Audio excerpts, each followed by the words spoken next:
S'il vous plaît. Je pense qu'on va pouvoir commencer parce que je pense que ça va être un débat qui va être très riche, très long, et j'aimerais laisser en fait le maximum de temps pour qu'il y ait justement des interactions avec la salle.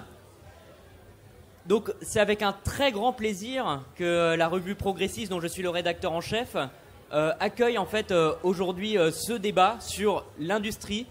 C'est un débat qui est bien sûr essentiel, et je crois que pour bon nombre de militants ici présents, c'est un combat qui est considéré comme critique et essentiel. Et donc aujourd'hui, on va avoir Monsieur Gallois, qui est coprésident de la Fabrique de l'Industrie. On a Marie-Claire Caïto, qui est conseillère honoraire au CESE. On a Madame Natacha Polony, qui est notamment rédactrice de la revue L'Audace, qui sortira au mois de décembre. Et Monsieur Brugerolles, député PCF de l'Allier, si je ne me trompe pas. Du Puy-de-Dôme, pardon. En plus, je viens de la région centre, je viens d'à côté. Donc, ce que je vous propose, c'est faire 2 tables rondes. Une première sur le constat, sur quelles sont les industries stratégiques et vers quoi on va avec les délocalisations, avec la perte du sens au travail, avec on va dire une certaine inertie sur la question de l'industrie en France et les politiques publiques en fait qui y sont associées. Puis une seconde table ronde, on va plutôt dresser une perspective, un horizon, notamment au regard du changement climatique, des grands défis qui nous attendent.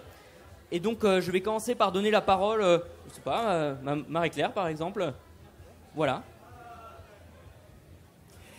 Oui, merci. Merci pour ce débat. Donc, alors la première question que tu poses, c'est la question de l'état du système productif en France. Donc, je pense qu'à cette table ronde, on sera tous d'accord pour dire que notre système productif a énormément périclité et que c'est un gros problème. Après, je pourrais prendre quelques exemples pour l'illustrer. Mais il faudrait également comprendre pourquoi on en est arrivé là. Parce qu'effectivement, bon, on ne va pas passer beaucoup de temps sur les chiffres, mais la France s'est énormément désindustrialisée.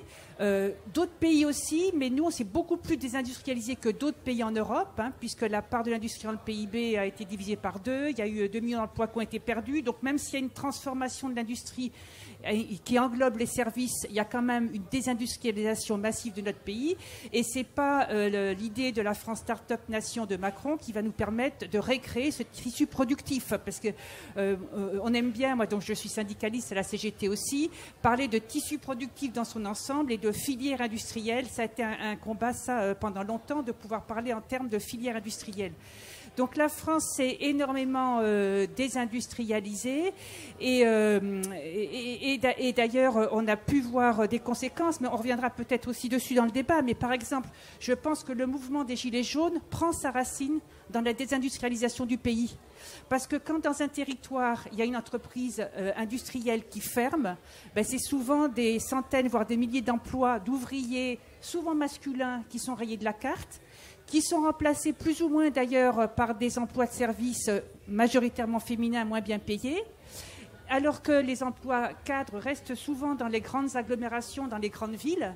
Et donc on voit bien que là, il y a une rupture qui s'opère avec des gens qui ont l'impression d'être les laissés pour compte de la République, parce que quand l'entreprise industrielle ferme, souvent après c'est les services publics qui s'en vont et ainsi de suite. Il faut faire des kilomètres pour aller trouver un médecin ou pour aller chercher du boulot, et résultat, ben, quand le prix de l'essence augmente, et ben, ça met le feu aux poudres. Voilà. Donc c'est un exemple, je pense, de la nécessité d'avoir une industrie dans le pays si on veut arriver à recréer un collectif, à redonner un espoir commun et à se rediriger vers un projet collectif partagé. Alors, juste 2 mots, parce qu'on a dit qu'on essayait d'être rapide en introduction pour laisser le temps au débat. Parce que là, je pense que sur le constat, on va être assez d'accord entre nous. Alors après, une fois qu'on fait le constat et qu'en dans la deuxième partie, on essaiera de se dire comment on fait pour industrialiser le pays, déjà, il faudra qu'on disent est-ce que c'est nécessaire, parce que je pense que certains pensent que c'est pas forcément nécessaire ou d'autres que c'est trop tard, donc ça méritera qu'on ait aussi un débat là-dessus.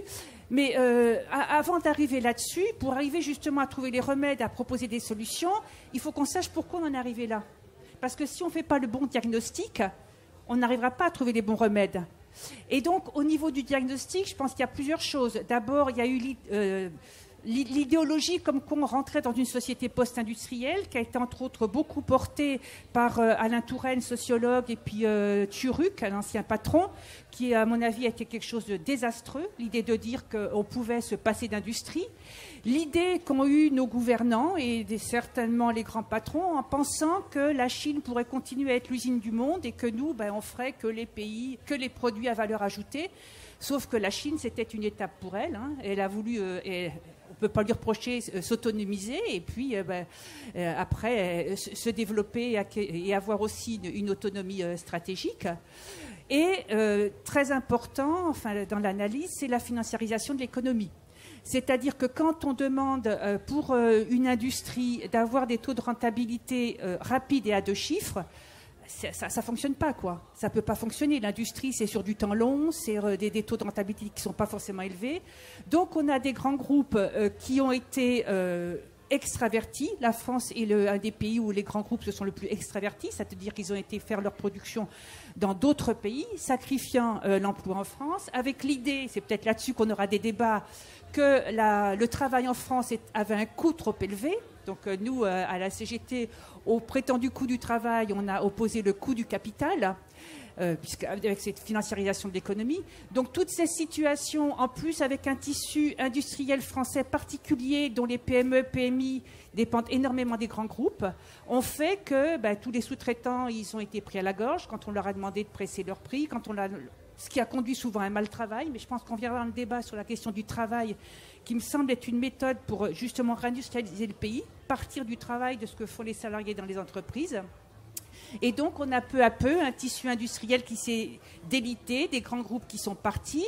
C'est pas fini aujourd'hui. Quand on voit ce qui est en train de se passer, par exemple, sur les aciéries, avec y compris des entreprises avec des aciéries électriques qui sont exactement ce qu'il faut faire par rapport aux enjeux écologiques, parce qu'on n'émet pas de CO2 avec l'électricité telle qu'on l'a produit en France et on recycle les vieilles ferrailles. Et aujourd'hui, les bois sont en train d'être fermés parce que l'acier est moins cher en Chine et ainsi de suite. Donc voilà, donc tout ça fait que le constat est quand même mauvais. Et pour des raisons principalement, de mon point de vue, il y a eu une idéologie, mais qui a été aussi sous-tendue par l'idée de faire du profit et de financiariser l'économie, qui n'est pas terminée. D'ailleurs, je pense qu'aujourd'hui, c'est pour ça d'ailleurs qu'on voit un petit peu partout dans le monde des alliances entre le patronat et les régimes d'extrême droite, parce que si les entreprises veulent continuer à accumuler des bénéfices, elles vont avoir besoin d'avoir des mesures coercitives très fortes, d'autant plus qu'il y a une aspiration très forte des salariés et des citoyens à donner leur avis, à s'occuper de leurs affaires, à prendre en compte leur travail, comment ils le font, à quoi il sert, à prendre en compte les défis environnementaux et principalement la jeunesse. Donc on voit qu'aujourd'hui, on est dans une nouvelle phase du capitalisme et qu'il va falloir qu'on ait des mesures fortes, nous, qu'on propose, salariés, citoyens, pour pouvoir reconstruire l'industrie en France à partir des territoires. Mais je pense que ça, on en parlera dans un deuxième temps.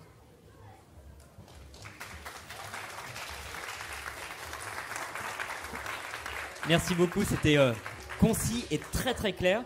Je vais donner maintenant la parole à Madame Polony pour poursuivre sur ce sujet. Merci beaucoup et merci de nous accueillir tous les 4 ici. Je vais simplement prolonger ce constat que je partage entièrement. Le prolonger d'abord en disant qu'on peut se réjouir tout de même de voir ce sujet émerger dans le débat public. Il faut quand même se souvenir qu'il y a encore... 10 ans, la question de la désindustrialisation, dans le milieu médiatico-politique, on s'en brossait le nombril avec le pinceau de l'indifférence. C'était vraiment, ça n'existait pas.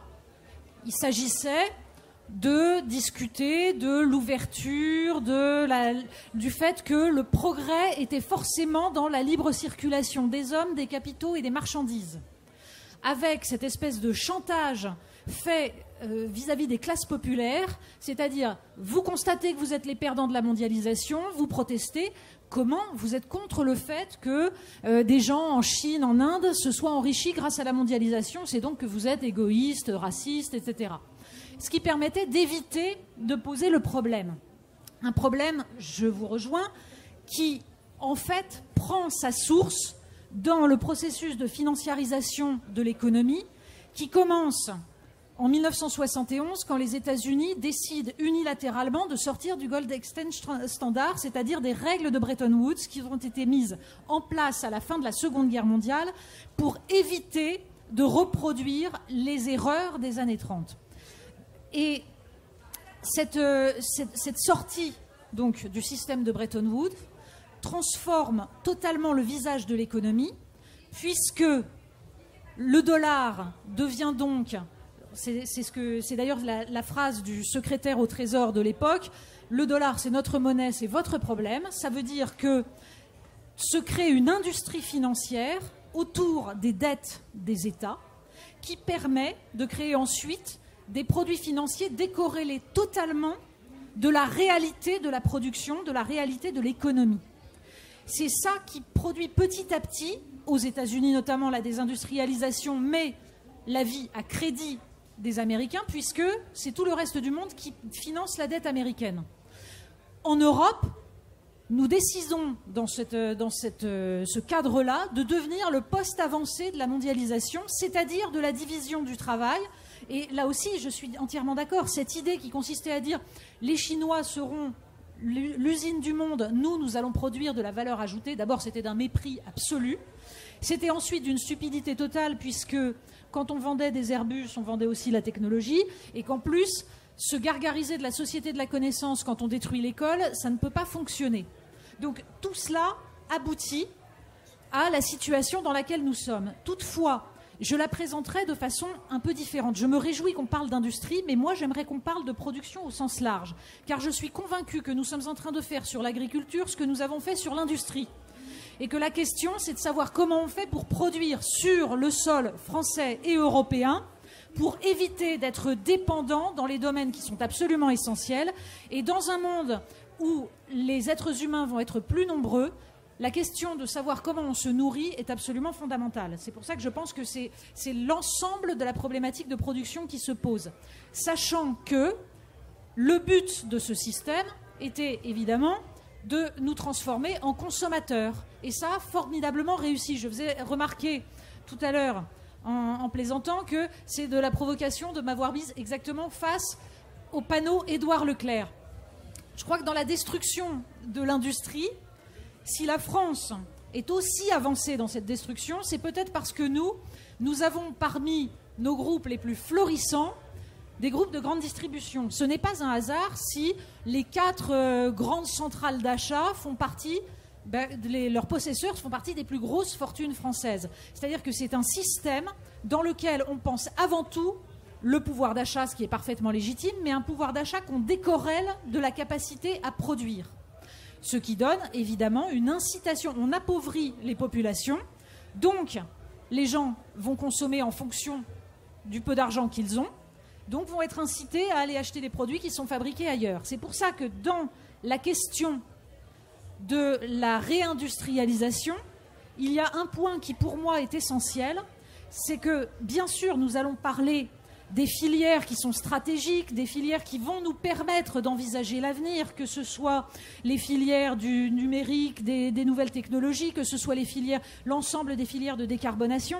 Mais ça fait des années que j'entends des dirigeants politiques, je pense par exemple à une discussion avec Bruno Le Maire, me dire « Non, mais la réindustrialisation, oui, c'est très important, mais il faut le faire sur les industries à haute valeur ajoutée, les industries technologiques. Le reste, on n'a pas besoin de produire des grille-pains. » Eh bien, pardon, mais je ne vois pas pourquoi. Dans la mesure où nous consommons des grille-pains, je ne vois pas pourquoi nous ne pourrions pas en produire et pourquoi ce ne serait pas intéressant.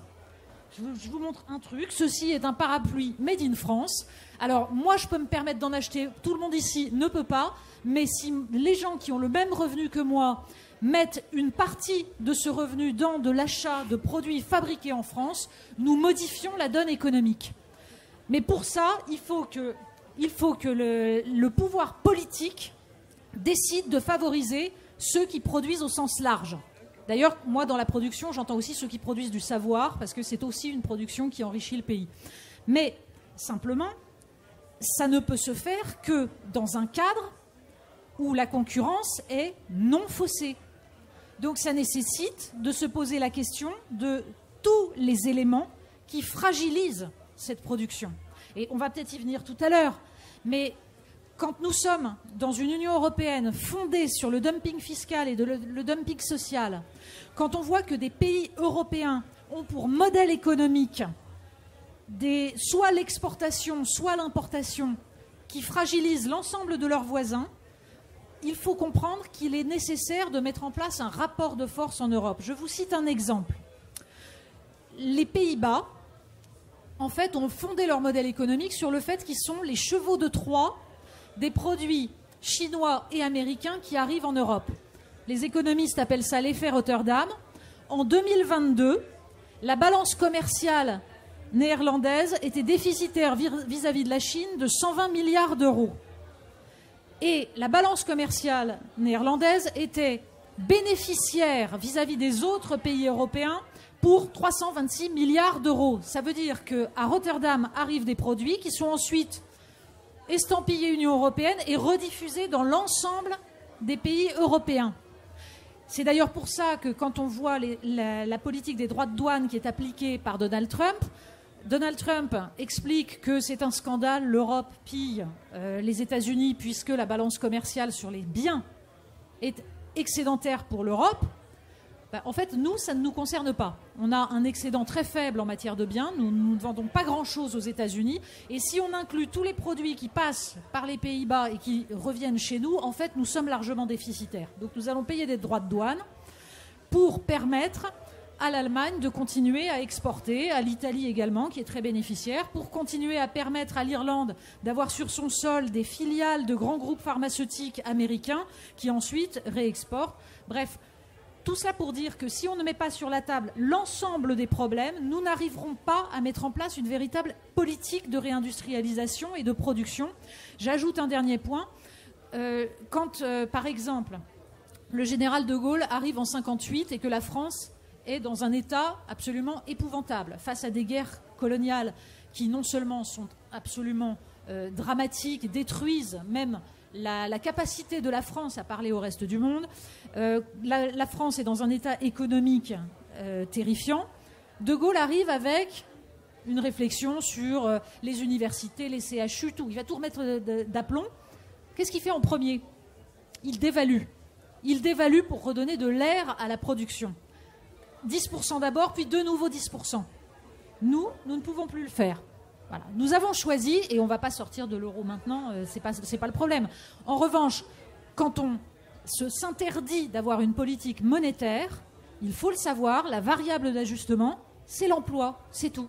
Les politiques de monnaie forte depuis les années 80 se sont payées par du chômage de masse, qui évidemment, puisque nous avons heureusement voulu préserver notre modèle social, se traduisent par des charges supplémentaires sur les feuilles de paye, et après on vient dire « Oh, le coût du travail est trop élevé ». Mais oui, mais si on ne réfléchit pas à ça, et l'euro, depuis le début de l'année, s'est renchéri de 15% vis-à-vis du dollar. Ça veut dire que ça continue. Donc c'est l'ensemble de ces éléments-là qui doivent être mis sur la table si on veut retrouver véritablement une marge de manœuvre. Et on pourra en parler après, là je ne vais pas monopoliser la parole, mais évidemment qu'il faut une marge de manœuvre parce que sans la capacité à produire ce dont nous avons besoin, eh bien nous ne sommes tout simplement pas libres.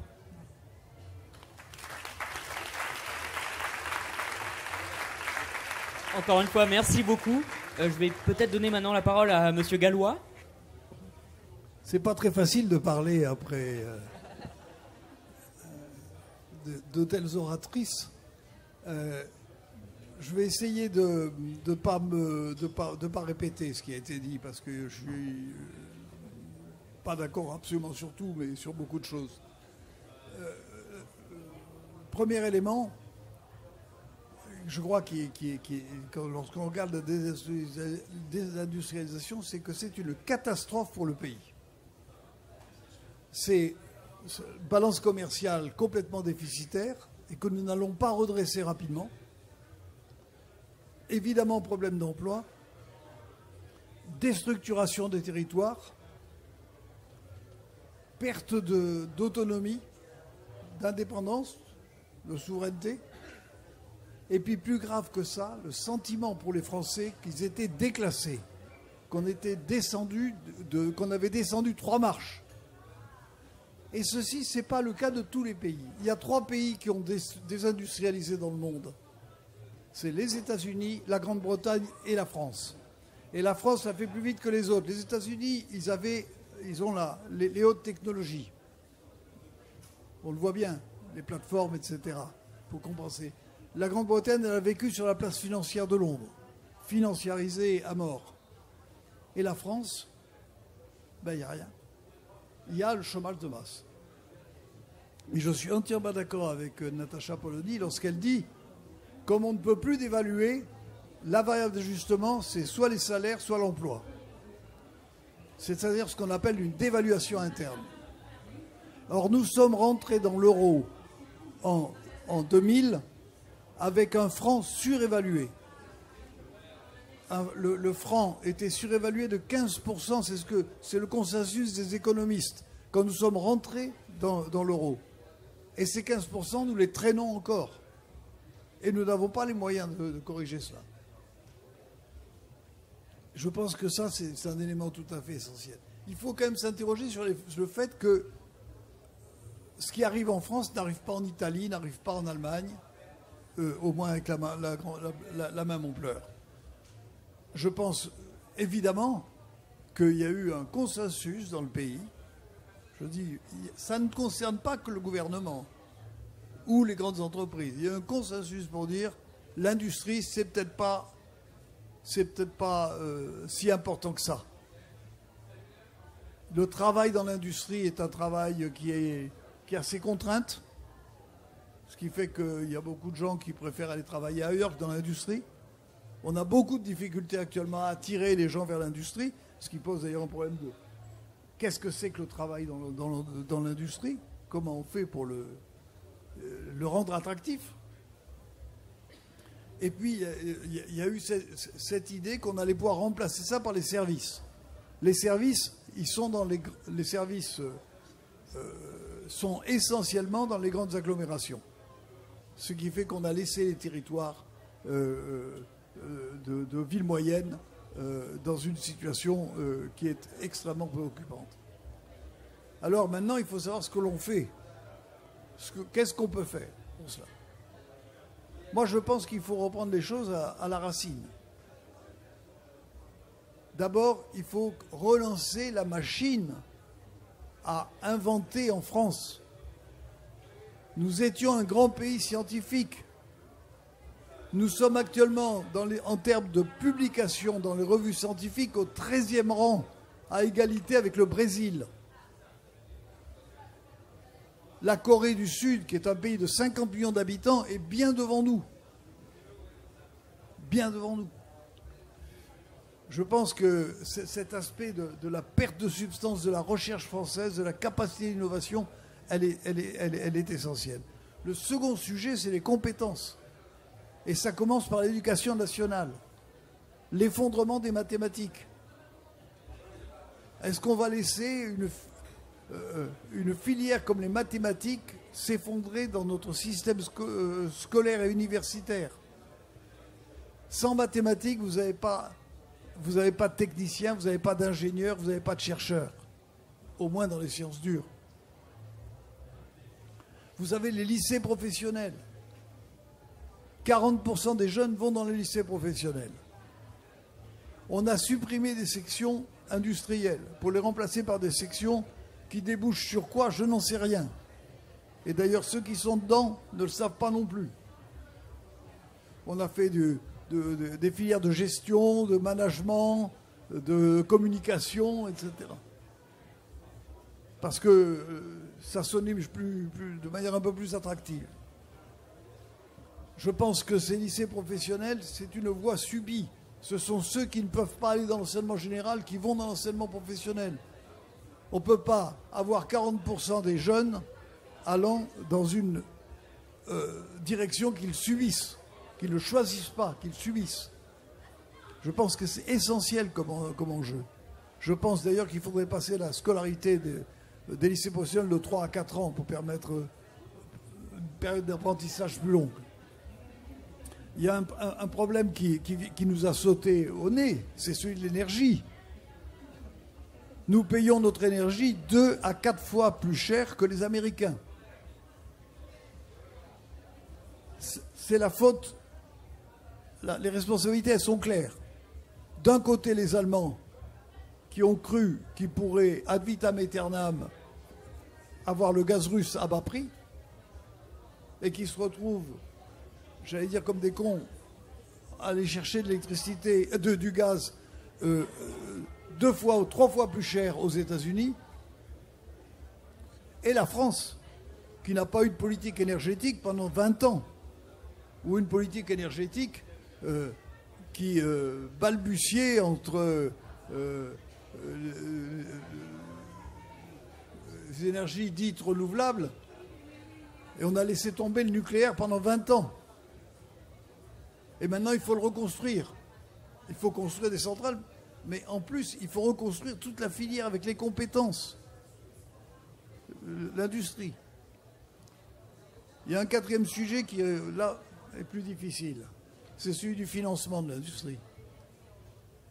Là, je ne suis pas sûr de faire plaisir à tout le monde ici.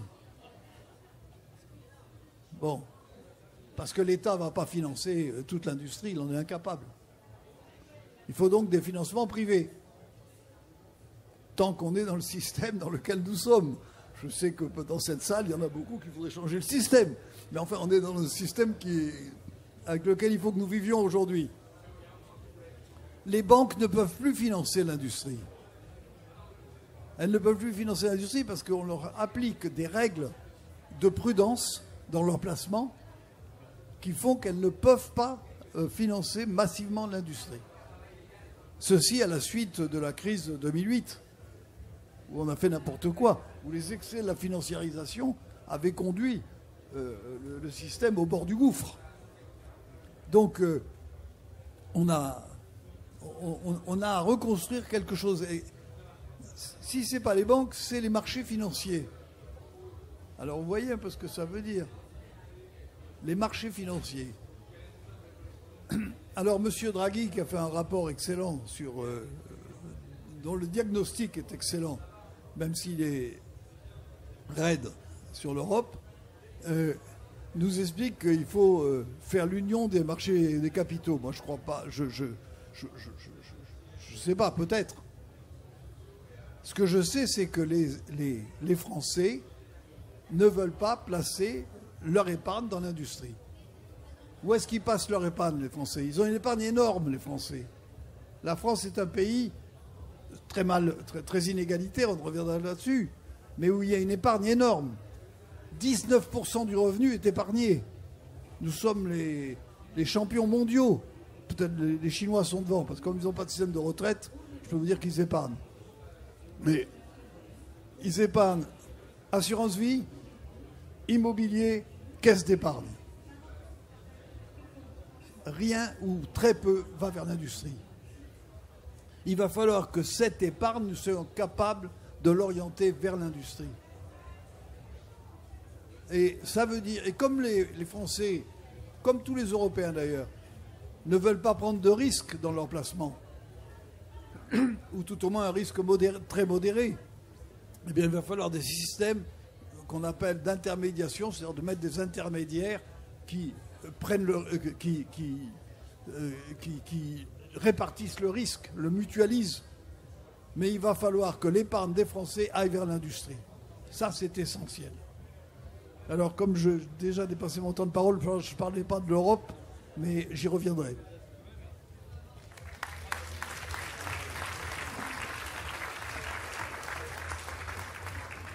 Et donc, le député Brugerolles du Puy-de-Dôme. Oui, bonjour à tous. D'abord, simplement pour être en accord avec tous ceux qui sont intervenus précédemment, je crois qu'on a tous conscience qu'il y a eu des orientations politiques très fortes depuis les années 70, ça a été dit, qui considéraient que l'industrie n'était pas une priorité pour le pays et qu'effectivement on allait basculer dans une économie de services. Je crois que ça a fait beaucoup de mal à notre pays. Et on en paye d'ailleurs aujourd'hui les fruits avec beaucoup de retard, avec quelques décennies de retard dans la structuration de nos filières industrielles. Juste pour revenir sur le constat, ça a été dit, 2 millions d'emplois industriels perdus, une part de l'industrie dans le PIB qui vient de passer sous les 10%.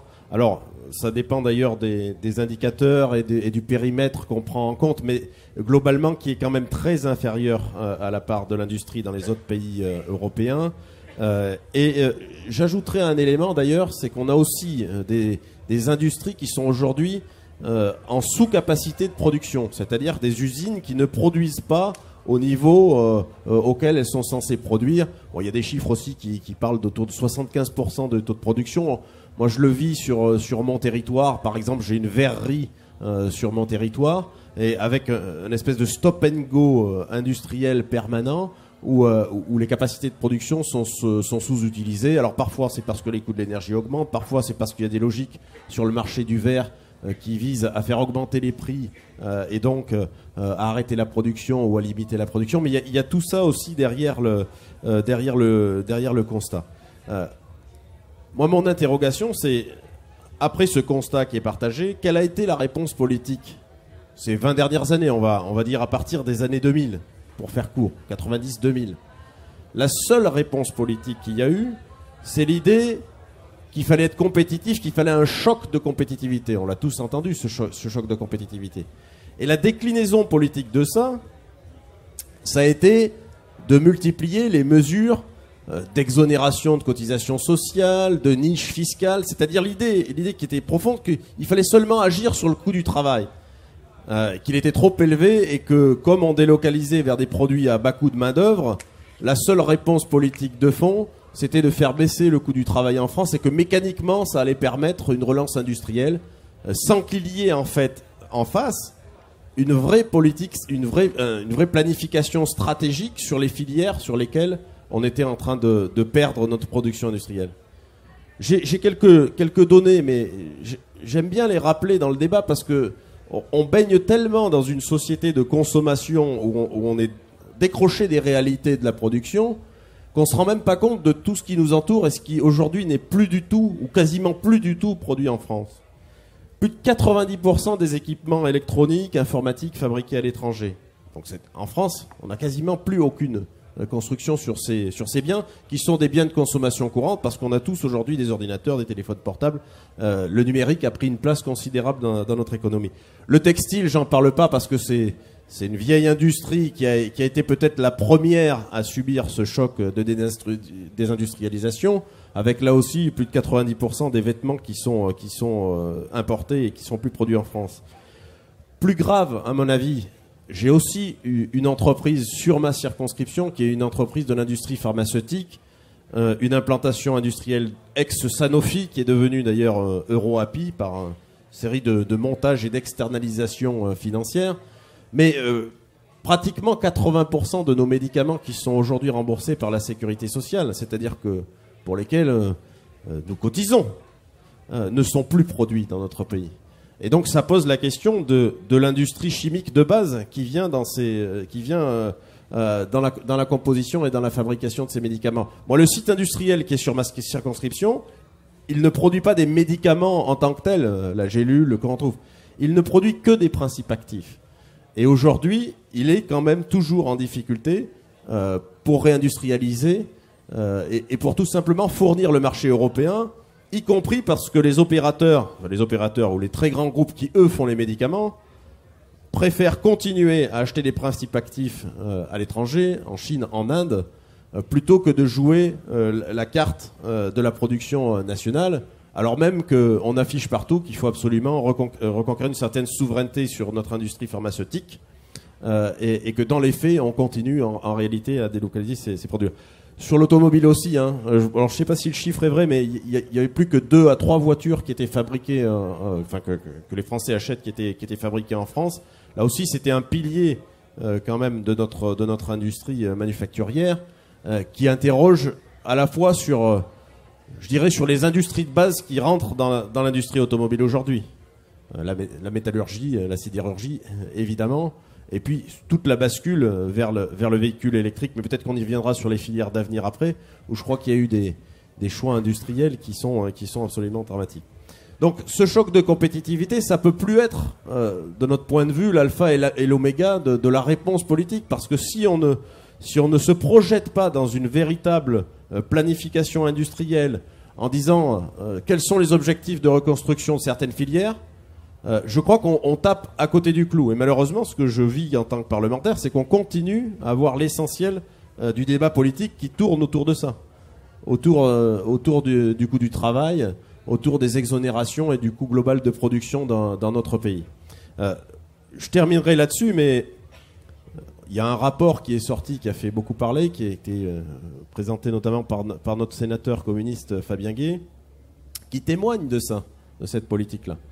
D'ailleurs, je suis très étonné que ce soit en 2025 qu'on commence à avoir des données chiffrées sur le montant global annuel des aides directes, alors directes ou indirectes, aux entreprises qui soient mises dans le débat public.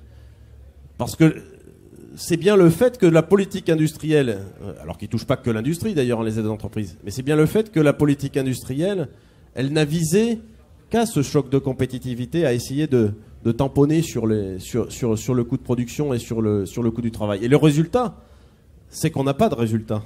C'est qu'en termes d'emploi, alors certes, on nous dit, il y a quand même eu, sur les dernières années, un léger mieux, on crée peut-être plus d'entreprises qu'on en détruit. On a quand même progressé sur la valeur ajoutée réelle de l'industrie, même si la part dans le PIB a baissé, mais ça reste extrêmement timide et en tout cas ça reste pas du tout à la hauteur de ce que devrait être une économie comme la nôtre et qui pose la question aussi de la France dans le monde, parce que quand on a une économie aussi fragile en termes industriels, c'est quand même difficile de rayonner internationalement et y compris d'attirer dans notre pays les investissements qui sont absolument indispensables. Je ne veux pas être trop long, mais je partage aussi la question de l'agriculture parce que je suis beaucoup ces sujets à l'Assemblée nationale dans la continuité d'André Chassaigne, qui était mon prédécesseur. Et je crois que là aussi, on a une attention extrêmement particulière, mais c'est la même problématique.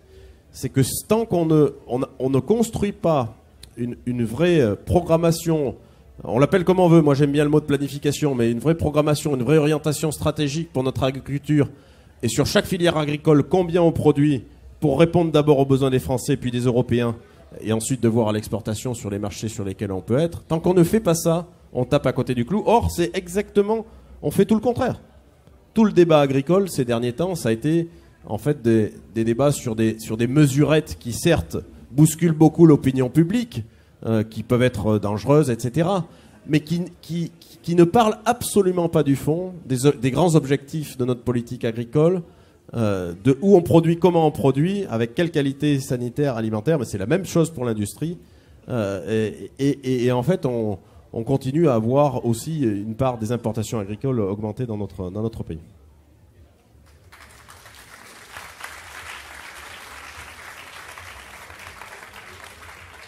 Merci beaucoup à tous pour votre première intervention sur quel est le constat de l'industrie et pourquoi on en est là. Pour ce deuxième tour de table que j'aimerais le plus court possible pour laisser du temps à l'assistance de poser des questions, c'est vers comment est-ce qu'on peut justement aller vers une réindustrialisation ou du moins comment répondre aux défis demain de production qu'on peut utiliser dans l'agriculture et dans l'industrie. Comment est-ce qu'on fait ça concrètement? Parce que là, on a dit beaucoup de choses. On ne va pas quitter l'euro, de ce que j'ai compris. Donc, comment on fait? On va suivre le même tour de parole. Ouais. Oui, alors je vais essayer d'être rapide, effectivement, pour qu'on puisse échanger.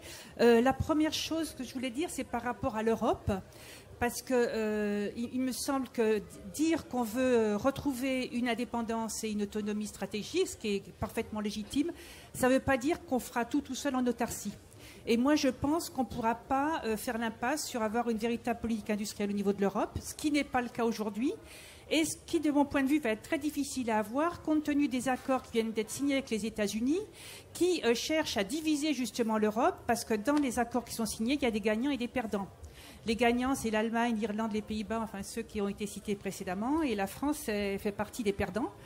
Donc on voit bien que l'Europe va être encore plus divisée qu'avant et qu'elle va avoir du mal à avoir une véritable politique industrielle, ce qui manque cruellement. Alors peut-être, moi je lance l'idée comme ça, aller vers du multilatéralisme, pourquoi pas chercher des accords avec la Chine sur certains sujets. On a su le faire par le passé sur le nucléaire. Voilà, il y a certainement des choses comme ça à réfléchir. La deuxième chose, pour industrialiser le pays, la première chose à faire, de mon point de vue, c'est stopper les licenciements. Il faut arrêter de licencier globalement, de toute façon, mais y compris dans l'industrie. Parce que c'est une illusion de dire qu'il y a une vieille et une nouvelle industrie. Nous, à la CGT, on ne porte pas du tout ça. On dit que l'industrie, elle se transforme, mais que si on perd pied dans une filière, on ne la retrouvera jamais. On perdra les compétences, on ne la retrouvera jamais. C'était le cas de la machine-outil par le passé. Donc, c'est absolument important d'arrêter l'hémorragie des emplois dans le secteur industriel. Après, l'idée, c'est qu'on réindustrialise à partir des territoires. Pourquoi réindustrialiser à partir des territoires? On a vu déjà l'impact que ça avait, l'industrie, dans un territoire, avec les liens, les services publics, la convergence qu'on pouvait faire. En plus, parce qu'on s'est rendu compte que plus l'argent remontait dans les circuits, plus financiarisait. Et puis les territoires, ça apportait d'intervention pour les salariés. Parce qu'aujourd'hui, par exemple, nous, syndicalement, quand les salariés ils veulent avoir un intervenant sur un grand groupe du CAC 40, ils n'ont plus personne en face. Il est aux États-Unis, il est à l'autre bout du monde, ils n'ont plus d'interlocuteur. Donc les territoires, c'est vraiment un endroit qui a apporté d'intervention. Mais ça veut dire qu'il faut qu'il y ait une politique nationale de planification très forte pour pas que les territoires se fassent concurrence les uns avec les autres. Donc plus on met des outils au niveau des territoires, et plus on a besoin d'avoir justement d'outils de cohérence nationale, c'est-à-dire un SMIC unique, un prix de l'énergie unique, les diplômes uniques, et ainsi de suite. Bon, je ne veux pas être trop longue. Évidemment, la question de la recherche qui a été posée par Louis Gala, qui est extrêmement essentielle. Vous avez cité la Corée du Sud. La Corée du Sud, je pense qu'elle fait 4,5% voilà, dans son PIB pour la recherche, et la France, on est toujours à 2,7%. On est 2,2%. On est très loin de l'objectif des 3% de Lisbonne. Et effectivement, vouloir répondre aujourd'hui à la transformation de l'industrie qui est posée avec la nouvelle technologie, les défis environnementaux, on sait qu'on aura besoin de beaucoup d'innovation et de recherche. Et la France, on est complètement à la traîne là-dessus. Alors, il y aura peut-être un endroit où on aura des petits désaccords, c'est le CIR, le crédit d'impôt recherche. Globalement, il y a quand même 211 milliards qui sont donnés aujourd'hui aux entreprises. Le crédit d'impôt recherche qui est donné... Alors, bien sûr, il faut financer la recherche, mais quand on donne ça à des boîtes comme Sanofi, qui après licencient dans leur centre de recherche 1000 personnes en région parisienne, on se demande quand même à quoi ça sert. C'est-à-dire que pourquoi pas donner de l'argent, mais sous conditions, et puis si les conditions ne sont pas remplies, on rend l'argent. Ensuite, la formation, on va avoir besoin d'une élévation des compétences de toutes et tous, avec cette transformation de l'industrie justement posée avec l'arrivée des nouvelles technologies et la transformation pour répondre aux défis environnementaux qui sont posés. Parce qu'on a parlé des besoins d'avoir une industrie en France. C'est vrai que c'est bon pour l'économie, c'est bon pour l'emploi, mais c'est aussi indispensable pour les défis environnementaux. Parce que quand on fait produire à l'autre bout du monde et qu'on rapatrie ce qui est produit, les besoins, ils sont locaux, hein, ils ne sont pas à l'autre bout du monde, et qu'on rapatrie dans des camions, dans des cargos, dans des conditions n'importe comment, ce dont on a besoin, eh bien, on peut dire qu'on réduit peut-être nos émissions de GES, mais on augmente notre empreinte carbone, ce qui est quand même aussi mauvais pour le monde. Et puis, moi, je pense qu'il faudrait recréer, alors là, je reprends une citation de Pierre Musso, un philosophe, un imaginaire industriel, parce qu'effectivement, ce que vous disiez tout à l'heure, hein, les emplois dans l'industrie aujourd'hui, c'est plus les emplois qu'il y avait à un moment donné quand les gens descendaient dans la mine. Même les mines, je pense qu'il faudrait rouvrir des mines en France. Ça n'a plus rien à voir avec les mines qu'il y avait au moment de Germinal et de Zola. Hein. C'est des mines blanches, c'est des emplois qui sont complètement différents. Et tout ça, il me semble qu'on doit le faire en repartant du travail, c'est-à-dire de ce que font les salariés, qu'est-ce qu'ils vont produire, comment ils vont le produire et pourquoi ils vont le produire, quel sens on donne à leur travail, parce que je pense que ça, c'est primordial aujourd'hui. On le voit bien pour les jeunes, mais pas que pour les jeunes. La question d'avoir un travail qui a un sens, c'est extrêmement important. Et aujourd'hui, on voit très bien que les jeunes, mais également les personnes moins jeunes, elles ont hâte de s'en aller parce qu'elles ne comprennent plus leur travail. Et c'est là qu'on peut arriver à pousser les choses, il me semble, dès aujourd'hui, en ayant des nouveaux droits dans l'entreprise, c'est la démocratie sociale, pour justement que les salariés, dans les boîtes, ils puissent donner leur avis sur, non pas uniquement les conditions de travail, mais aussi les orientations stratégiques de l'entreprise. Alors, je vais arrêter pour ne pas être trop longue, mais un dernier point. Effectivement, il va falloir avoir besoin de financement pour tout ça. Nous, à la CGT, je pense qu'au Parti communiste français, ils proposent aussi un pôle public financier, réorienter l'épargne vers l'industrie. Moi, je pense que c'est effectivement une nécessité. Regarder tout l'argent qui est donné aux entreprises aussi et faire un peu le tri là-dedans. Mais il va absolument falloir sortir l'argent des circuits financiers. Parce que prenons l'exemple de l'énergie. On n'arrivera pas à réindustrialiser le pays si on n'arrive pas à produire de l'énergie pilotable décarbonée en masse. Or, pour ça, la transition énergétique va coûter beaucoup plus cher qu'on le pense. Parce que par rapport aux autres transitions, il y a une particularité. Avant, les énergies se rajoutaient les unes aux autres. Aujourd'hui, elles se substituent. On va substituer des énergies carbonées par des énergies décarbonées. Et ça va demander de l'argent et il faut absolument que tout cet argent-là, il sorte des circuits financiers et il soit utilisé vraiment dans le sens de l'intérêt général.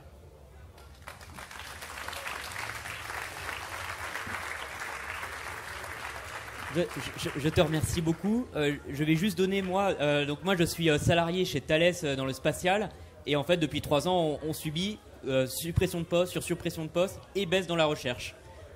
Et pourtant, on a besoin de satellites. Je veux dire, pour le réchauffement climatique, il va falloir envoyer des satellites pour faire de l'observation, pour étudier le climat. Il va nous falloir, pour la souveraineté des communications, il va nous falloir ces éléments-là. Et pourtant, on touche des CIR, on touche des aides publiques. Le patron de Thales a été interrogé par Fabien Gay.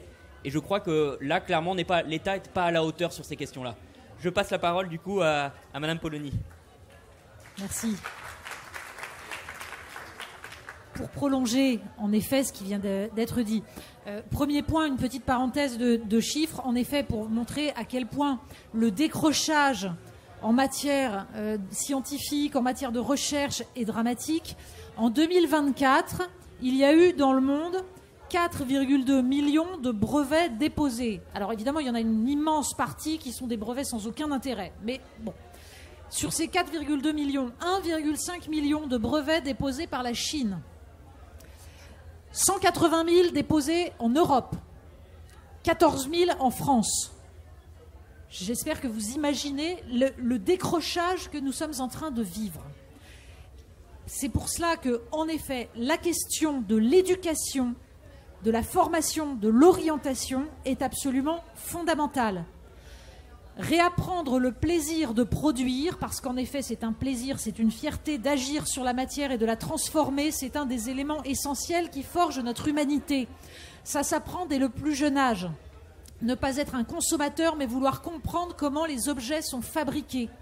Ça nécessite de revoir les programmes scolaires. Je pourrais vous faire 2 heures sur les programmes scolaires de mathématiques, de sciences, et vous montrer pourquoi ça ne fonctionne pas et pourquoi on fait en sorte que des gamins passent par l'école primaire et en ressortent sans même de notion des grandeurs, sans capacité à jouer avec les concepts mathématiques.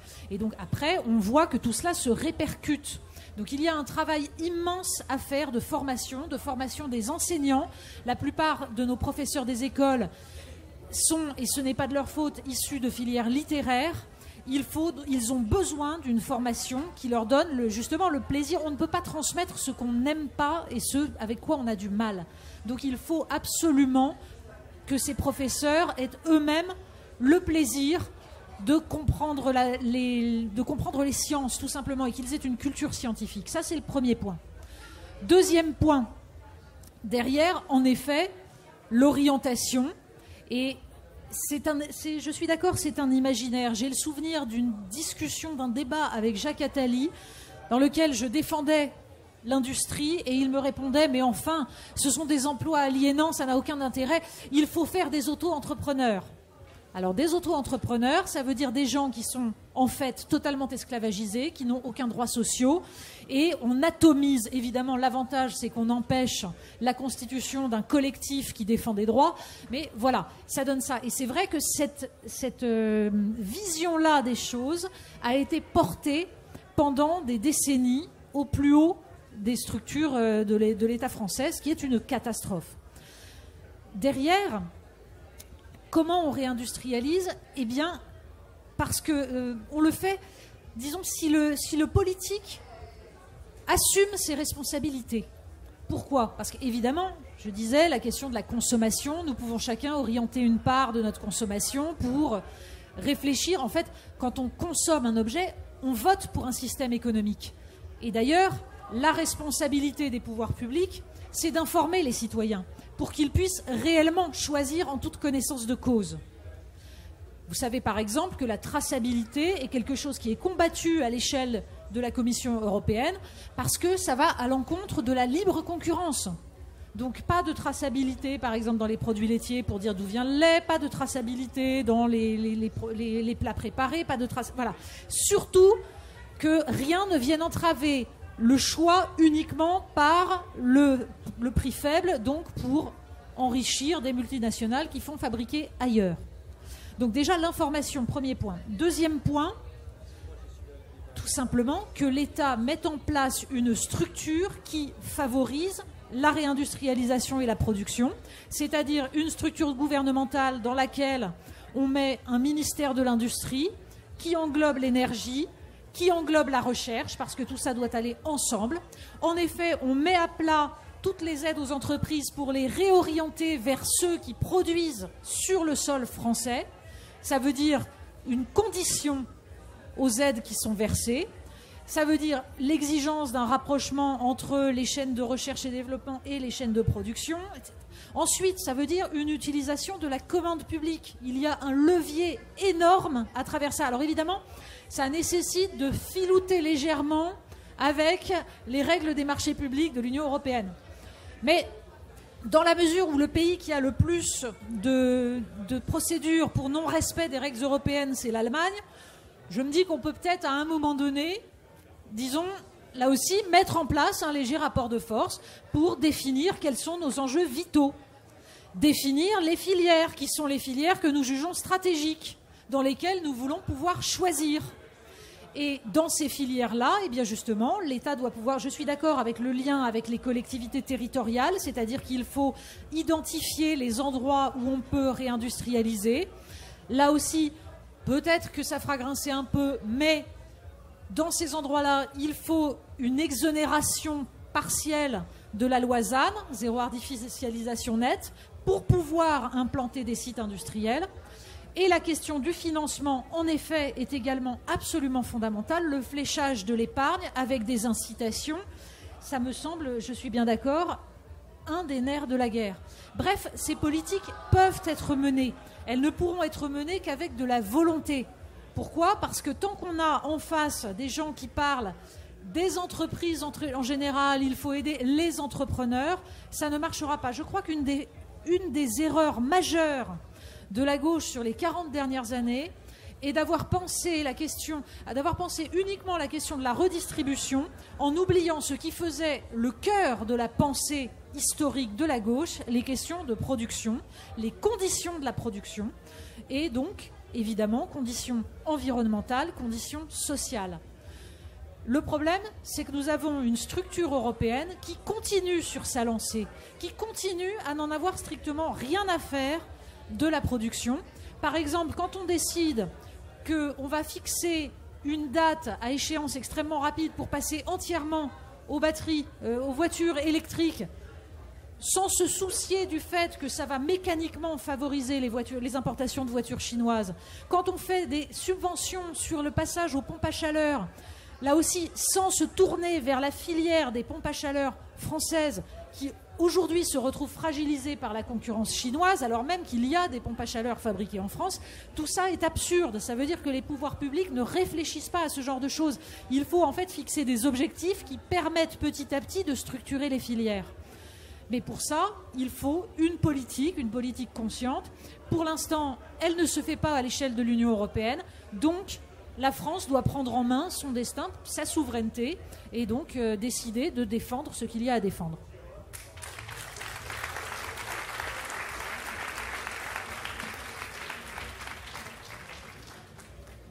Je suis assez largement d'accord avec ce qui a été dit.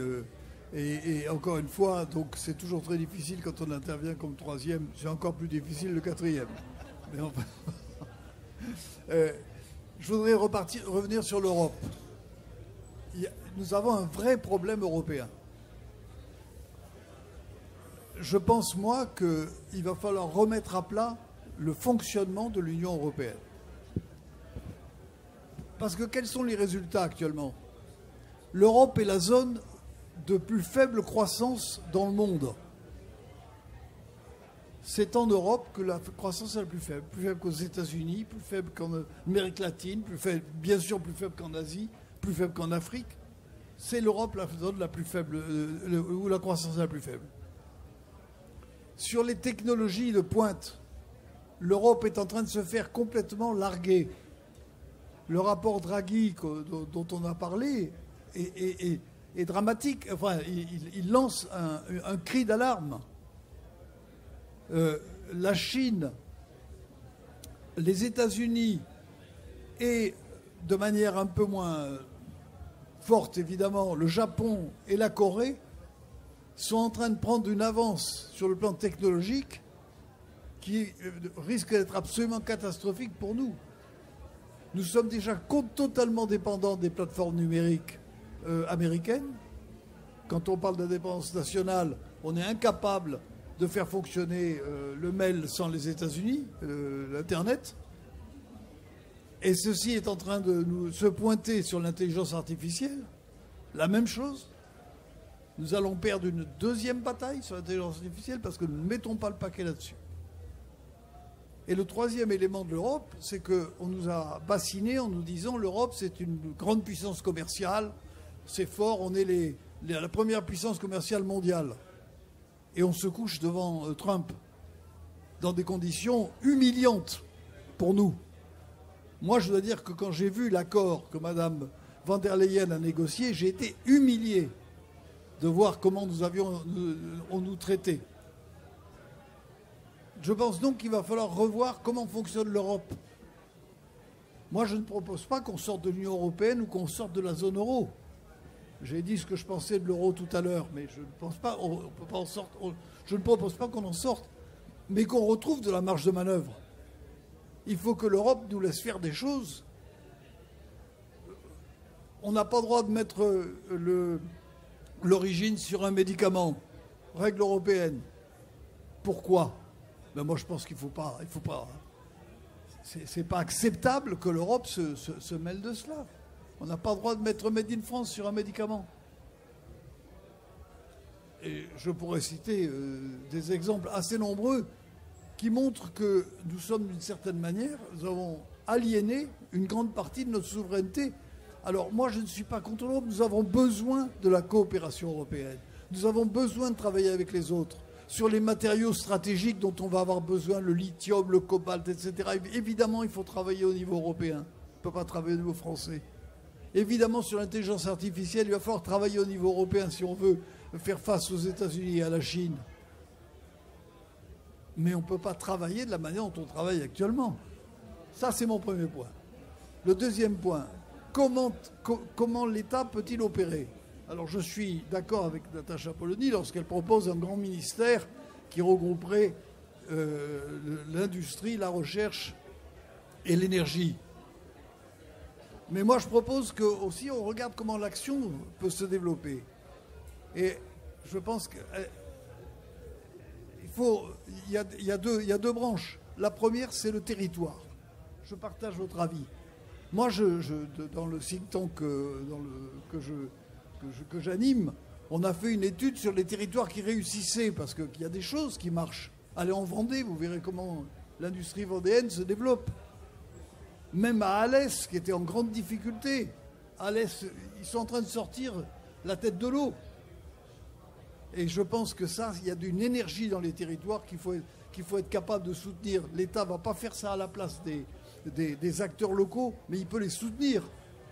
Je pense à Alès, par exemple, faire la rocade qui permet de contourner Nîmes et de désenclaver Alès. Il y a 4 km d'autoroute à faire. L'État apporte des services publics qui doivent permettre de structurer, qui fassent que les populations aient envie de rester là. Il faut améliorer la ligne de chemin de fer Paris-Limoges. Sinon, Le Grand va se tailler, parce que les cadres de Le Grand ne veulent plus habiter Limoges. Donc, je pense que l'énergie des territoires, ça existe et que l'État peut soutenir. Et puis il y a la planification. Alors quand on dit planification, évidemment, on suscite toujours un débat. Voilà, ça y est, vous revenez à vos anciennes amours. Mais la planification, elle existe actuellement. Vous avez une planification de l'énergie, ça s'appelle la PPE. Vous avez une planification de la recherche, ça s'appelle la loi de programmation sur la recherche. Vous avez une planification de la défense, ça s'appelle loi de programmation sur la défense. Vous avez une programmation sur l'écologie, ça s'appelle, je ne me souviens plus comment ça s'appelle, il y a une planification sur l'écologie. Aucune cohérence entre ces 4 planifications. Et il y en a d'autres. L'État peut planifier son action. J'allais dire, les entreprises planifient la leur, je ne vois pas pourquoi l'État ne planifierait pas son action. Je suis moins affirmatif sur le fait qu'on puisse planifier des filières, parce qu'il faut les industriels pour mener ces filières. Mais l'État a des moyens qu'actuellement qu'il disperse totalement. Parce que l'ensemble de ces actions n'est pas coordonné. Vous allez me dire, il y a un Premier ministre pour ça. Enfin, bon.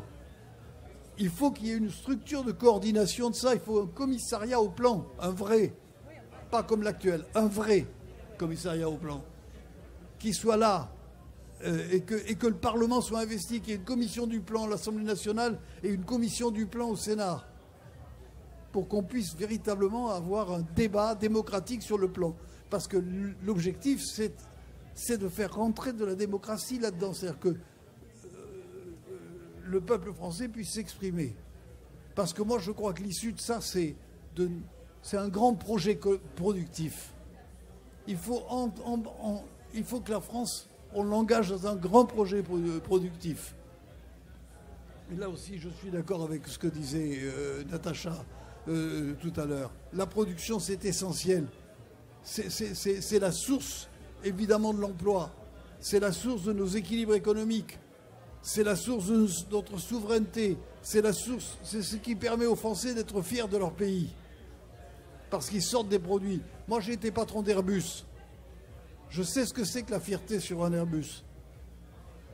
Et je pense que nous devons jouer cette carte-là. Et ce projet productif, il peut donner, alors qu'on n'arrête pas de nous parler des économies qu'il faut faire, des sacrifices qu'il faut faire. Bien sûr qu'il faudra en faire. Mais je pense que ça n'a de sens que si c'est orienté vers un grand projet productif. Merci.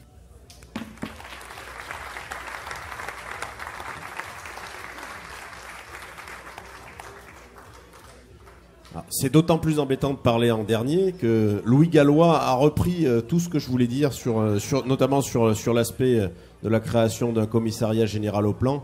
Je crois que cette question du pilotage politique, elle est absolument fondamentale. Mais par contre, la difficulté, elle est politique. C'est qu'on voit bien qu'il y a une absence de volonté de créer cette structure et d'y donner les moyens du pilotage et du contrôle démocratique qu'elle devrait avoir. Si vous permettez, j'ai proposé ça au nouveau commissaire au plan, là, qui s'appelle... Pardon ? Oui, Bonne, Clément Bonne. Il m'a écouté gentiment. Alors, on pourra peut-être revenir à la charge. Je pourrais le réinterroger peut-être au niveau parlementaire. Je vais essayer donc du coup de pas être redondant. Juste sur le volet de la question de la recherche, qui a été abordée par plusieurs d'entre vous. Il y a un élément qui n'a pas été abordé sur le décrochage. J'ai une anecdote d'abord. Sur le décrochage en termes de publications scientifiques de la France, le passage du 6e au 13e rang, ça a été dit par Louis Gallois tout à l'heure et Natacha Polony aussi. Il me semble que c'est fin juin, début juillet, j'avais interrogé le ministre de la Recherche. Je fais attention quand je parle des ministres parce qu'ils passent tellement vite et on oublie tellement leur nom qu'on ne sait plus qui en a interrogé d'un mois sur l'autre. Mais vous pourrez retrouver ça sur nos chers réseaux sociaux. Et justement, je lui posais la question de ce décrochage et des impacts que ça avait sur toute la chaîne ensuite de recherche et économique de la France. Ministre qui venait de se faire geler, je crois, 500 millions d'euros dans le budget qui avait déjà été amputé d'1 milliard d'euros. dans le budget 2025. Et je crois que la réponse a été à peu près ne vous inquiétez pas, tout va bien, nos programmes de recherche se poursuivent, il n'y a pas de difficulté. Comme souvent, on a ces réponses qui sont d'ailleurs souvent professées comme des certitudes qui visent à rassurer en quelque sorte que le mal n'est pas si important. Et surtout, je l'interrogeais en lui disant, mais la perte des moyens du budget de la recherche, c'est aussi une perte parce que les programmes de recherche scientifique ont beaucoup évolué.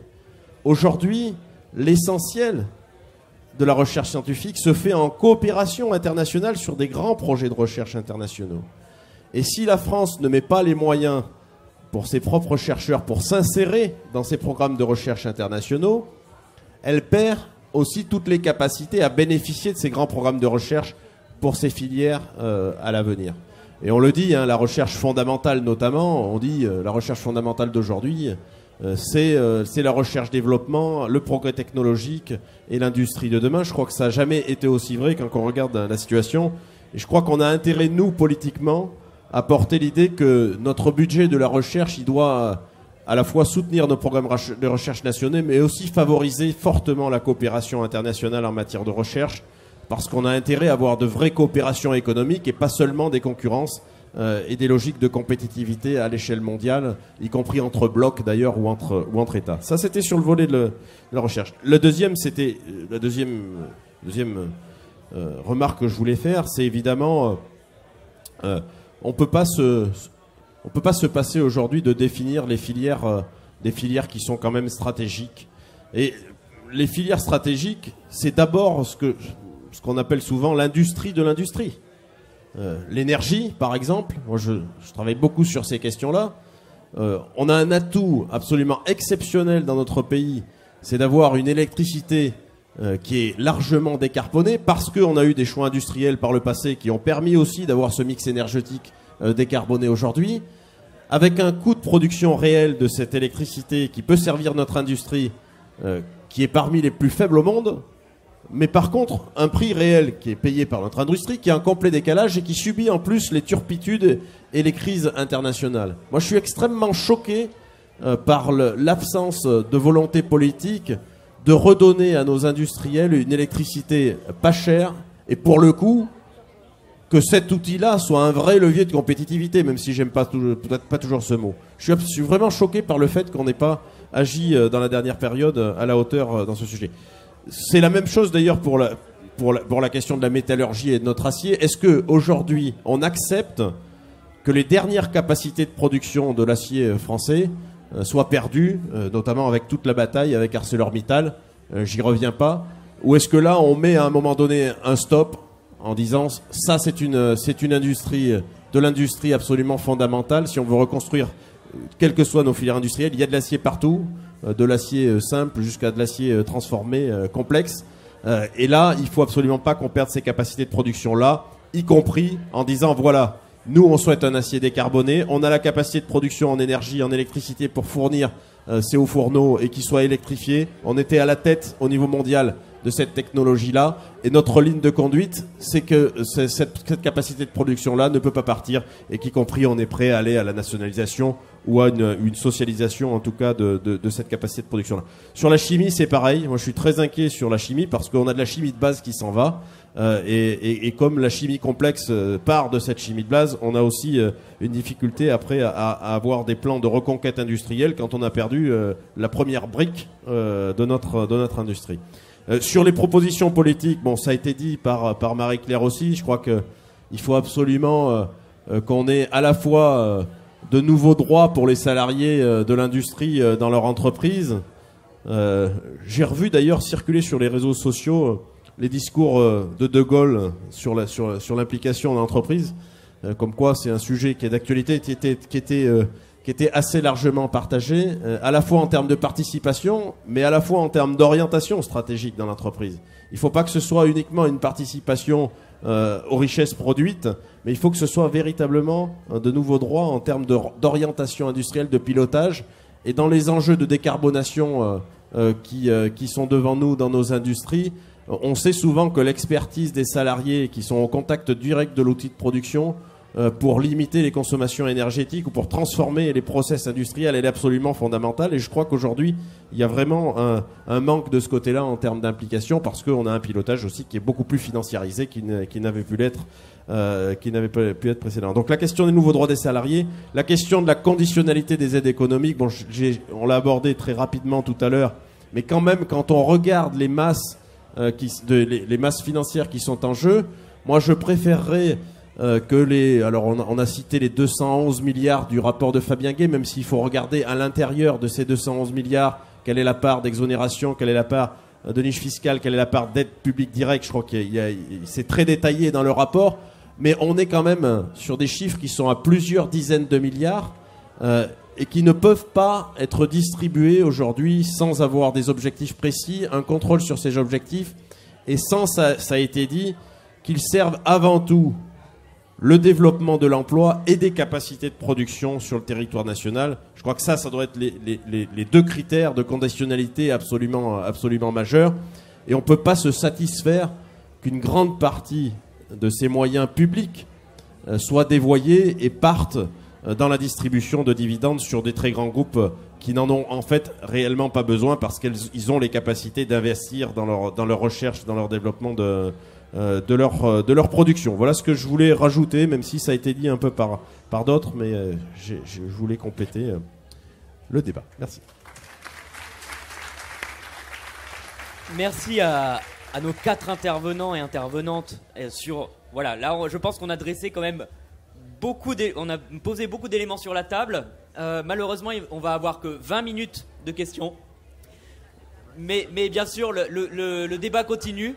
Donc, on va prendre, je pense, une série de 2-3 questions. Et si vous voulez répondre en particulier sur une question, faisons peut-être un peu court. Mais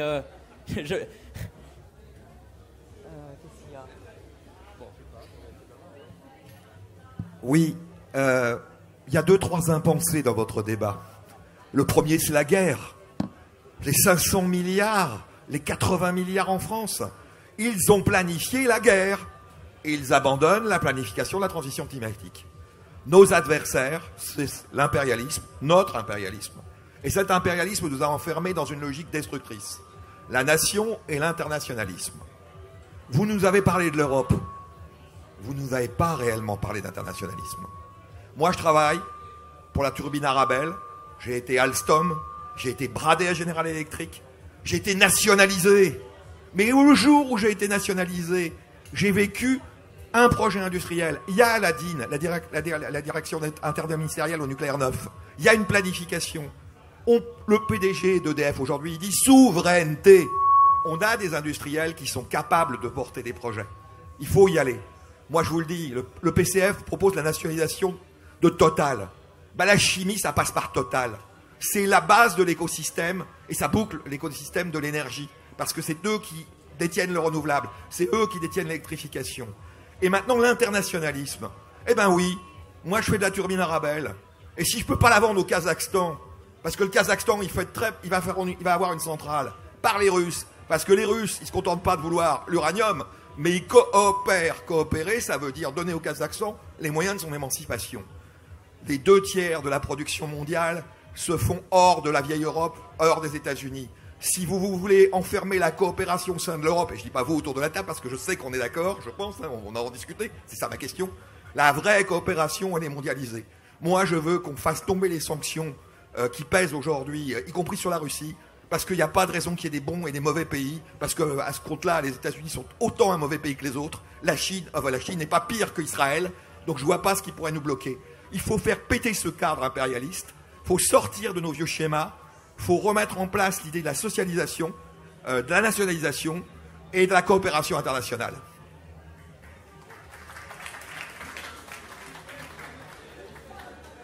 Je vais essayer de prendre une femme. Ouais.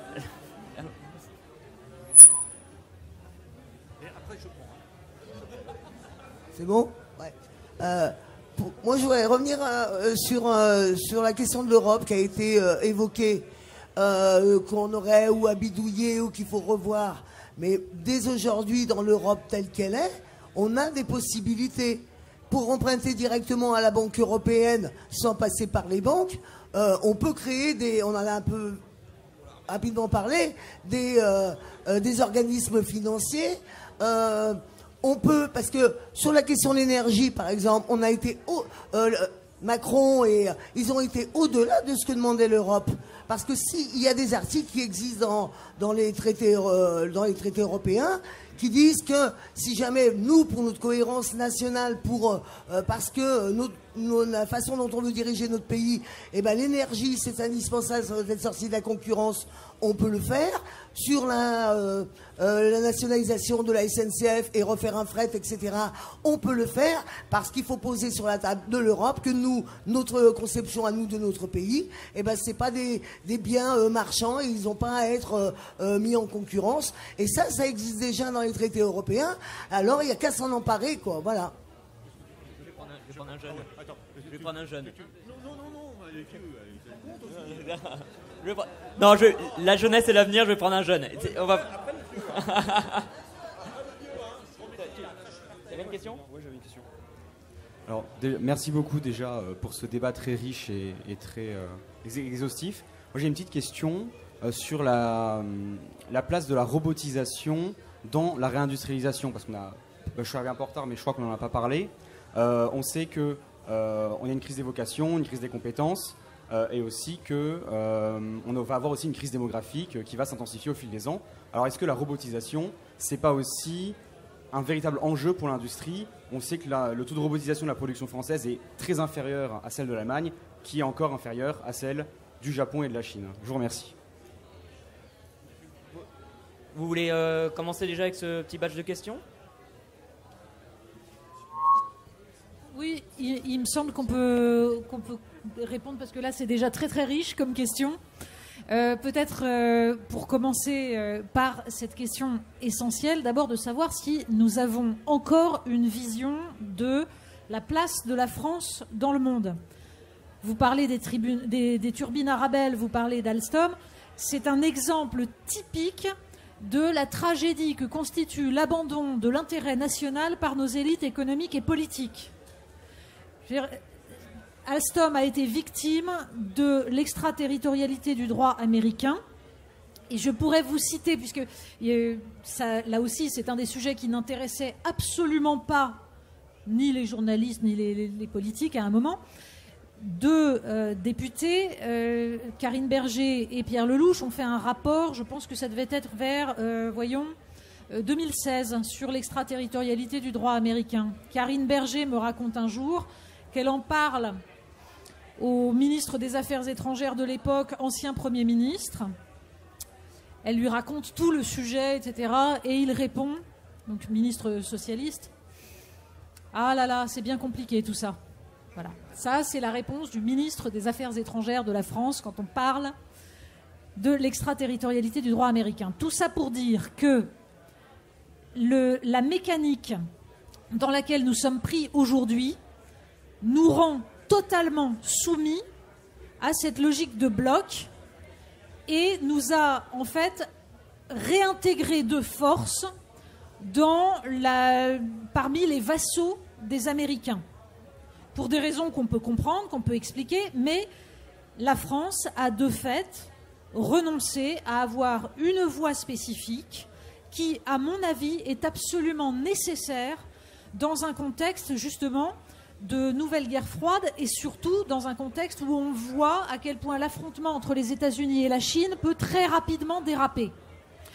Et je crois que le fait que les Français et les Européens deviennent totalement inaudibles sur la scène internationale est une catastrophe pour l'ensemble du monde. Vous voyez que pendant que nous, on est là en train de subir les oukases de Donald Trump, la Chine a signé un accord de libre-échange, enfin d'échange avec l'Afrique cet été, un partenariat dans lequel la Chine se paye le luxe que ses produits soient taxés quand ils arrivent en Afrique, alors que les produits africains ne paieront pas de droits de douane pour arriver en Chine. Évidemment, c'est une logique d'extension de l'influence. Ça s'appelle du soft power. Pendant ce temps-là, les Européens sont absents, nous sommes englués dans nos logiques de blocs et nous sommes embrigadés dans le choc des civilisations. C'est une dinguerie et ça va avoir des conséquences très concrètes sur notre capacité à déterminer ensemble notre destin, parce que, je le redis, pourquoi on est là en train de parler d'industrie, pourquoi on est là en train de se demander s'il faut reproduire sur notre sol, etc. Tout simplement parce que sans ça, nous ne sommes pas une nation libre. Et la question, c'est de savoir si la promesse du peuple souverain, la promesse de 1789 va se perpétuer, ou si nous avons décidé que nous n'avions plus notre voix à faire entendre. Je crois que la France a un modèle de développement, de protection des droits, de protection de la dignité humaine à faire valoir vis-à-vis du reste du monde. Encore plus aujourd'hui où il y a une brutalisation des rapports. Ça passe par une puissance économique sans laquelle nous n'aurons plus rien à dire. C'est pour ça qu'ensuite, sur la question européenne, oui, évidemment qu'il y a des leviers, il y a des moyens de faire entendre. Par exemple, il faudrait en fait s'inspirer de ce que font les Allemands pour préserver leurs droits, pour préserver ce qui relève de leur identité nationale. Eh bien, nous, notre identité nationale, c'est la défense des services publics. C'est l'idée qu'il y a des biens qui ne relèvent pas du marché. Ça, nous pouvons parfaitement le faire valoir devant les règles européennes. Et en effet, ça nous éviterait, par exemple, de démanteler Fret SNCF pour payer des amendes de façon complètement dingue. Enfin, pour terminer, oui, sur la question de la robotisation, une réindustrialisation aujourd'hui ne recréerait pas autant d'emplois que l'industrie pouvait en avoir autrefois, puisqu'en effet, ça passerait par une robotisation, ça passe par une façon de produire modernisée. Mais justement, ça permet de recréer des filières sur la décarbonation de notre industrie, de notre production, sur la façon dont on va améliorer l'ensemble des modèles de production pour respecter l'environnement, pour respecter la biodiversité. Regardez sur la chimie, par exemple, quand on parle de la production de principes actifs, on pourrait parler de Séquence, qui est une boîte qui, justement, a pour objectif de produire des principes actifs sans abîmer l'environnement, en respectant des règles. Eh bien, si Sanofi n'achète pas les principes actifs produits par Séquence va mourir exactement comme EuroAPI. Et donc, la question, c'est de savoir... Alors, justement, pourquoi Sanofi, on peut craindre qu'il ne respecte pas cela? J'ajoute juste une chose qui n'a pas été dite. J'ai entendu l'autre jour quelqu'un qui s'est inquiété du fait que plus de la moitié des grands groupes du CAC 40 sont en fait détenus par des capitaux étrangers. Et que, accessoirement, la moitié de la dette française est détenue par des acteurs étrangers. Cette personne qui s'inquiétait de ça, et j'avoue que je me suis dit, il était temps, c'était monsieur Patrick Martin, le patron du MEDEF. C'est bien. Je trouve ça formidable que des gens fassent leur chemin de Damas, se convertissent, et il faut que les conversions se multiplient, et c'est comme ça que nous arriverons à inverser la tendance. Mais encore une fois, quand on parle de souveraineté, ça n'est pas un mot abstrait, c'est notre liberté et notre capacité à faire valoir notre vision de l'être humain et de la vie collective.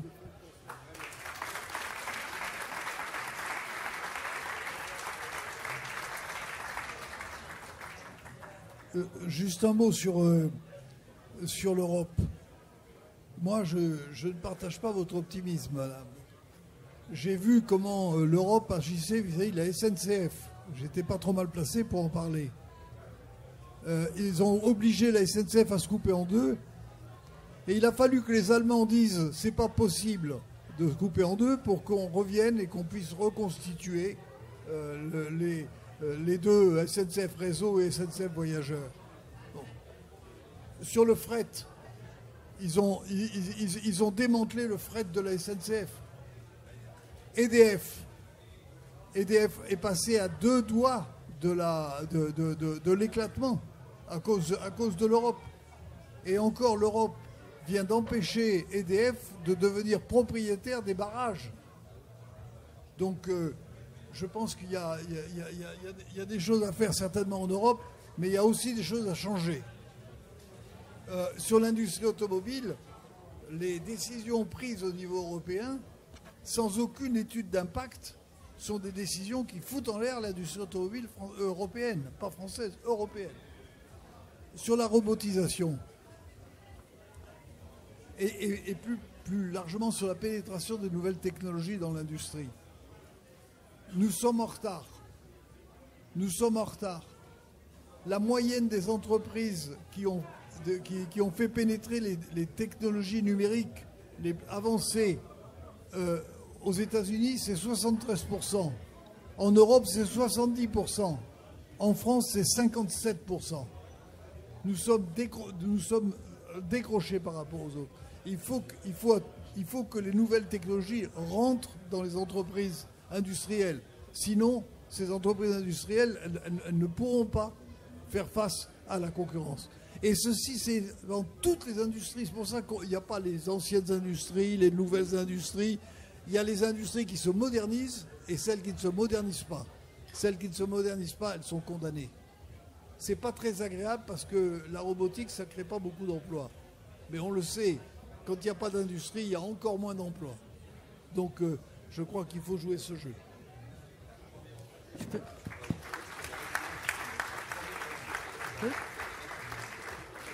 Oui, un ou deux mots rapidement, parce que tu as parlé d'Alstom. Moi, je voulais quand même dire quelque chose par rapport à ça et au droit extraterritorial américain. Parce que bon, c'est un vrai scandale ce qui s'est passé quand même avec la vente de la branche énergie à General Electric. C'est quand même les turbines qui ont été vendues aux Américains. La première chose qu'ils ont fait, c'est rapatrier tous les brevets aux États-Unis. Après, ils ont dit qu'ils allaient créer des emplois. Ils ont mis structurellement General Electric Belfort en déficit en ayant une filiale en Suisse auquel il fallait faire monter les bénéfices. Et ils veulent fermer General Electric Belfort. Mais donc, et le PDG de l'époque, Patrick Cron, il a signé ça. Il est parti avec 200 millions de retraite chapeau et il coule des beaux jours.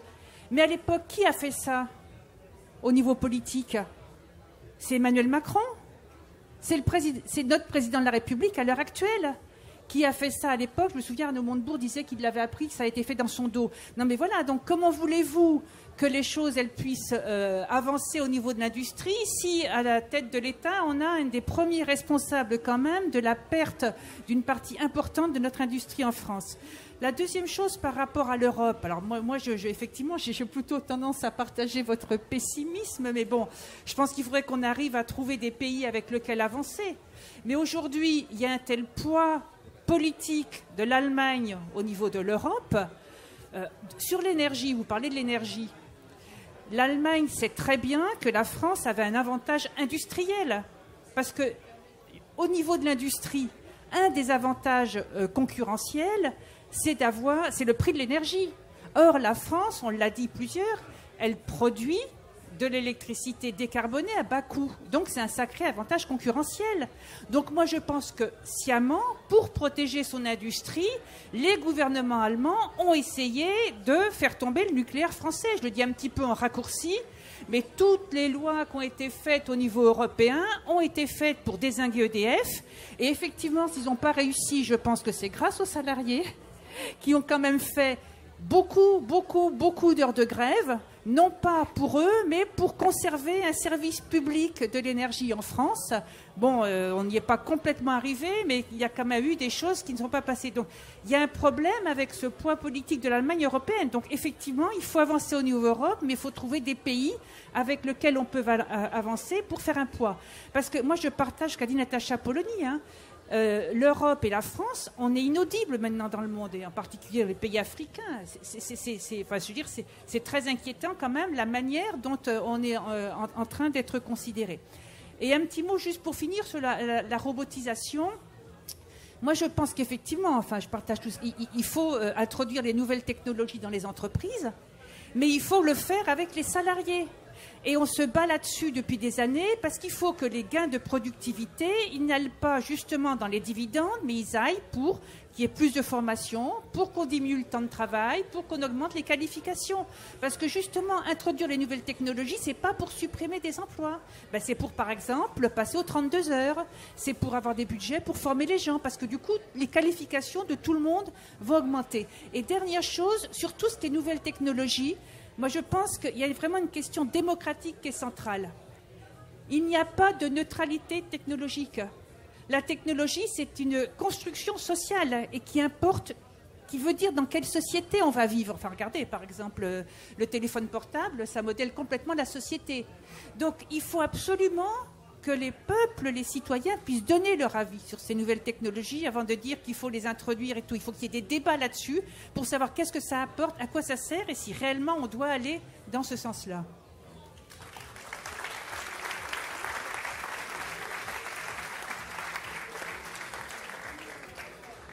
Oui, très court sur la question européenne.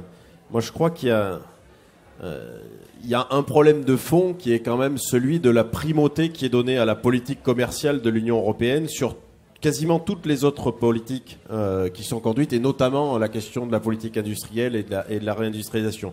Ce qu'on vient de vivre sur l'accord, le deal qui a été finalement passé entre la commissaire von der Leyen et Trump, sur le fait qu'on cède quand même sur certains droits de douane sur des productions qui sont exportées, moi je crois que c'est extrêmement inquiétant. Moi aussi je suis assez pessimiste en fait sur la capacité de l'UE et notamment de la Commission européenne de changer de cap politique, de changer d'orientation politique, d'autant plus qu'on a toujours l'impression que ces choix-là favorisent en fait systématiquement la question des marchés extérieurs, sans jamais se préoccuper ou du marché intérieur. Alors qu'un des premiers leviers, à mon avis, d'une politique de réindustrialisation et d'une politique économique européenne, ça doit être de conforter les productions européennes sur leur marché intérieur européen.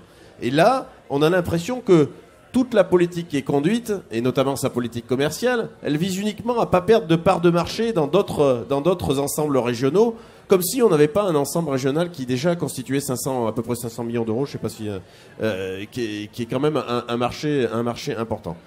La deuxième chose, c'est que ça a été un peu abordé, mais la question de la mobilisation financière, effectivement, elle est centrale, et celle de la création monétaire de la BCE à travers un dispositif, peut-être un fonds spécifique qui vise à financer les investissements industriels.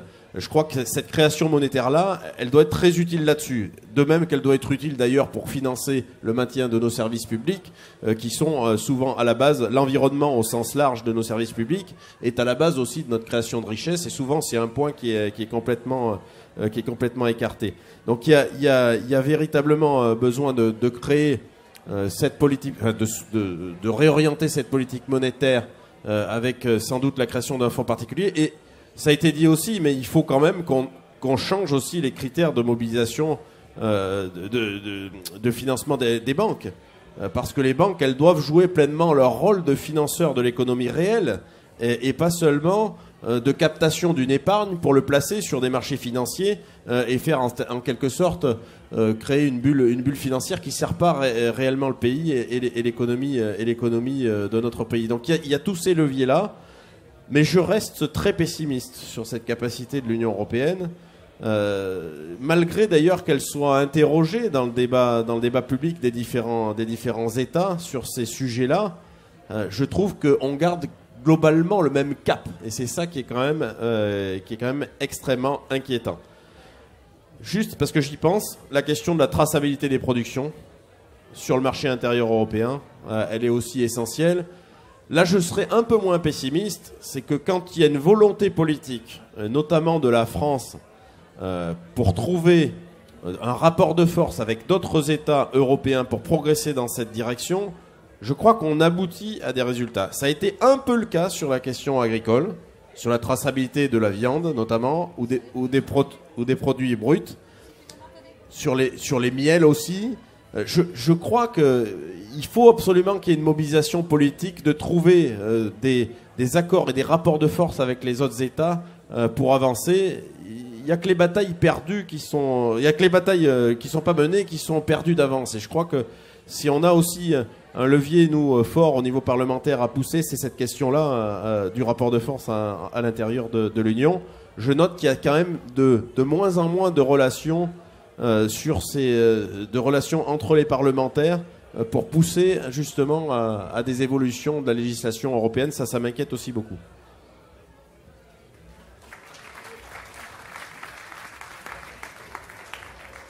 Je remercie évidemment nos 4 intervenants. Alors, on va devoir s'arrêter, on a déjà dépassé de 5 minutes. Le débat peut se poursuivre si vous le souhaitez autour d'un café ou dans un stand, bien sûr. Je vous rappelle que ce débat a été organisé par la revue Progressiste, qui est la revue scientifique, technique, écologie du Parti communiste, et dont le dernier numéro, qui est disponible sur la table, parle justement d'industrie, donc permet de poursuivre un peu ce débat. Je vous remercie à tous.